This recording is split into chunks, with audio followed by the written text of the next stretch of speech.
పాక్ కు దిమ్మ తిరిగేలా షాక్ ఇచ్చిన భారత్. ప్రధాన నగరాలు కరాచీ పోర్టుపై అటాక్.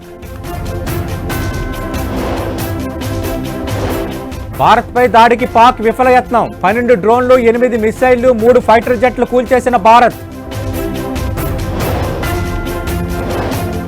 పాక్ లో 6 నగరాలపై భారత్ డ్రోన్ల దాడి. ఊహించని దాడులతో పాక్ ఉక్కిరిబిక్కిరి. పాకిస్తాన్ కు దెబ్బ మీద దెబ్బ. పాక్ పై ఓవైపు భారత్, మరోవైపు బలూచ్ దాడులు. పాక్ ప్రధాని నివాసం వద్ద డ్రోన్ అటాక్స్. ఫ్యామిలీతో పరారైన షహబాజ్ షరీఫ్. భారత్ అదుపులో పాక్ పైలట్. F-16 పైలట్ ను అదుపులోకి తీసుకున్న భద్రతా దళాలు.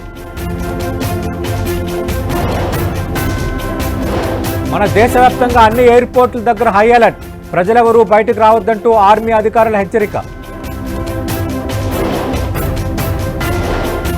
రాజ్నాథ్ దోవల్తో మోదీ భేటీ. సరిహద్దు రాష్ట్రాల్లో భద్రత పెంచాలని ఆదేశం.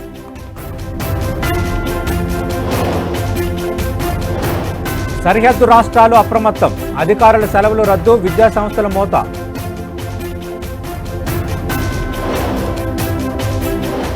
భారత్ పై సైబర్ అటాక్ కు పాక్ ప్లాన్. హెచ్చరికలు జారీ చేసిన ఇంటెలిజెన్స్ వర్గాలు.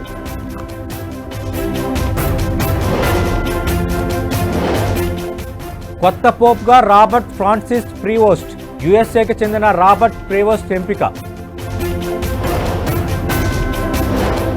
ఐపీఎల్ మ్యాచ్లకు వార్ ఎఫెక్ట్. ధర్మశాలలో అర్ధాంతరంగా మ్యాచ్ రద్దు.